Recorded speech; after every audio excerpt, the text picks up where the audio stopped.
Okay, so today we will be covering how to remove the steering wheel bezel from a 2015 series Challenger. Had quite a few questions on how to do that. It's really quite a struggle, or can be.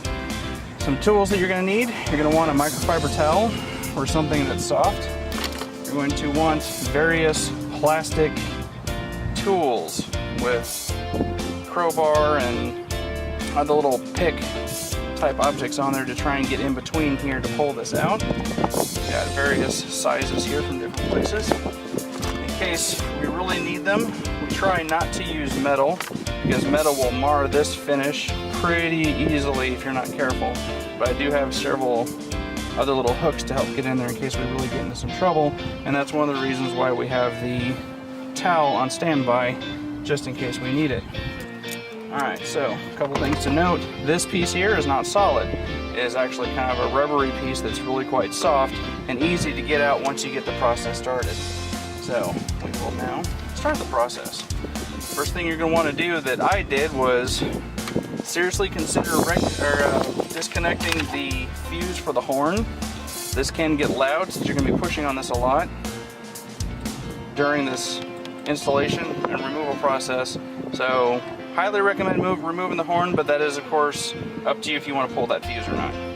Alright, so first thing you want to do is find a nice little place to get your tool worked into. I always like going for the corners. As you can see, that one just kind of popped out nice and easy. Now since we're not trying to save this because those awesome folks that I work with at Patriot Custom Automotive already have it measured out, you're not going to need to save this for any reason. So just give it a nice little tug all the way around. You'll notice that each one of these is held in place by kind of a mushroom shaped deal. I have no idea how those guys got that in there, but that's why they get paid the big bucks at the Airbag factory. Just nice, easy pull. This last one's held in by 4, so alright, so as you can see, it looks silver, it looks shiny, it looks nice. It tarnishes quite easily. This one had a film on it that kind of came off and it just got to be looking bad after a while, so we were asked to replace it. But you can see it's quite pliable. It's just kind of a soft, rubbery type plastic.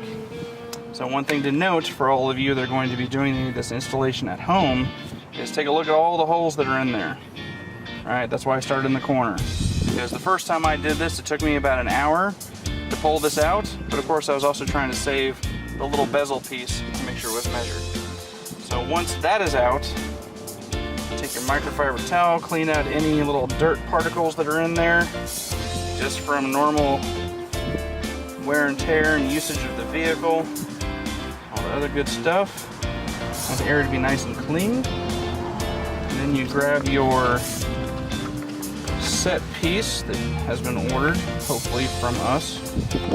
We're awesome like that. This is a 3-dimensional decal that's been measured to fit right into position here. We have a Dallas Cowboys super fan that owns this vehicle, so we're going to be decking it out in cowboy stuff. These are the colors that he's chosen, the pattern that he's picked.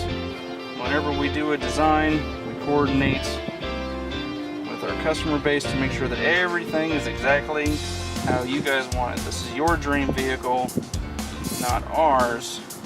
So if there are any Patriot fans out there, please give us a call. We'll be more than happy to feature your video as well, if you'd like. Alright, so that, as they say, is that. A nice little push in there, which is one of the reasons why we disconnected the horn. A nice little push in there, just to make sure that it's set. And that is it. So the next video we will be covering how to remove the middle piece. And that is all we have for this particular video. Thank you much for watching.